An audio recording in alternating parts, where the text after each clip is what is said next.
حضرت ذوالنون مصری فرمایا کرتے کہ ایک دن میں لبے دریا وضو کر رہا تھا کہ سامنے کے محل پر ایک خوبصورت عورت نظر آئی، اور جب میں نے اس سے گفتگو کرنے کے لیے کہا کہ تو، اس نے کہا کہ دور سے میں تم کو دیوانہ تصور کیے ہوئے تھی، اور جب کچھ قریب آ گئے تو میں نے عالم سمجھا، اور جب بالکل قریب آ گئے تو اہل معرفت تصور کیا، لیکن اب معلوم ہوا کہ تم ان تینوں میں سے کچھ بھی نہیں ہو۔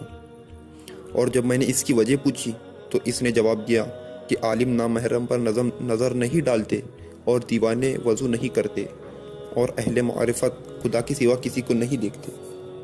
یہ کہہ کر وہ غائب ہو گئی، اور میں نے سمجھ لیا کہ یہ غیب کی جانب سے ایک تنبیہ ہے۔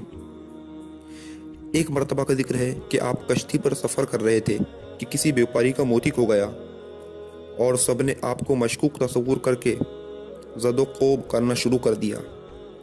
آپ نے آسمان کی جانب نظر اٹھا کر کہا کہ اے اللہ، تو علیم ہے کہ میں نے کبھی چوری نہیں کی۔ یہ کہتے ہی دریا میں سے سدھا مچھلیاں منہ میں ایک ایک موتی دبائے نمودار ہوئی، اور آپ نے ایک مچھلی کے منہ میں سے موتی نکال کر اس بیپاری کو دے دیا۔ اس کرامت کے مشاہدے کے بعد تمام مسافروں نے معافی طلب کی، اس وجہ سے آپ کا خطاب ذوالنون پڑ گیا۔